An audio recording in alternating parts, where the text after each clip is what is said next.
Hey everyone, it's Dana from Locust Street Art, and this week we're going to be doing collage for your art challenge. So make sure to collect old magazines, newspapers, and you can even use the cardboard from your cereal box as a really good backing to your collage. This first technique I'm calling the willy-nilly collage because it's super easy, it's great for young artists, and if you're kind of scared of doing collage. So what I've done is just used all the different little pieces of scrap paper from various collage projects over time, and I've truly just kind of put some glue down and grabbed whatever piece I was drawn to at the time. Once I get a complete layer filled, I add smaller pieces and contrasting colors and textures wherever I see needs something that doesn't feel quite finished. Super easy, super fun. Okay, technique 2, repetition and rhythm collage. It's easy but requires some planning, great for artists ages 8 and up. And tip is, you want to easily get repetition in shapes by stacking the papers and textures of colors that you like together, and you make that shape once and you cut it once, and then you go ahead and you have all of your pieces cut out super fast and super easy. And then you can arrange them in a pattern. In this case, I did house shapes, and I layered them like a nice, colorful, big neighborhood. There you go. Super easy again. Does take some planning, but it's pretty fun.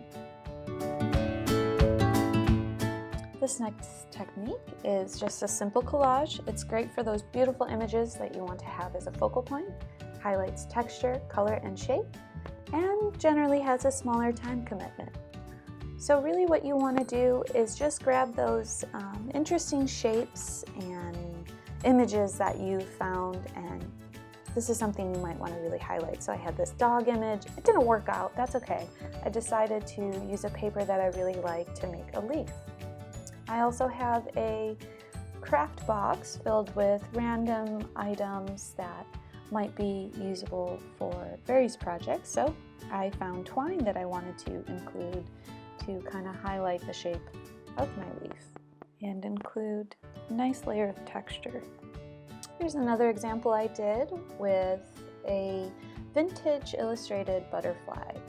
I tried to incorporate more than I really needed to, and I ended up being pretty happy with just the polka dot pattern, the fluorescent green stripe, and the butterfly.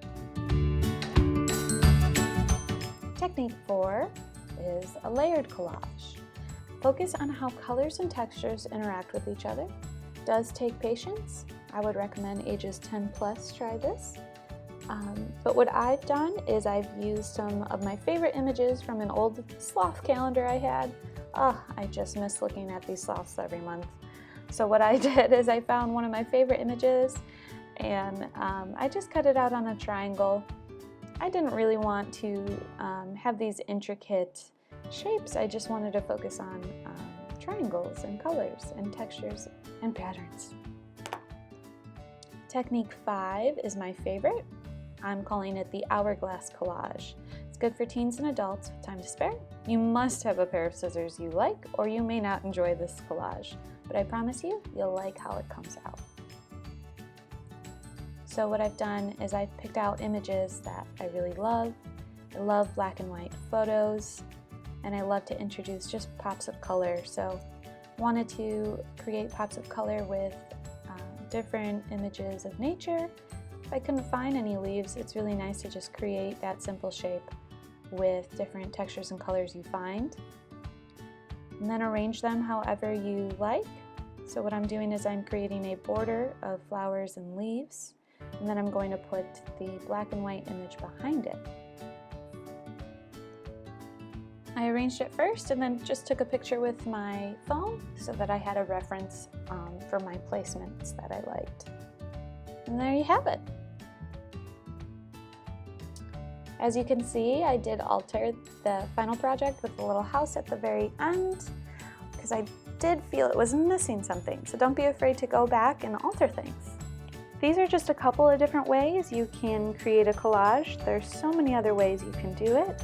Make sure to check out Miss Stephanie's collage video. You can see her create a cat. And as always, check back to Locust Street Art for more videos.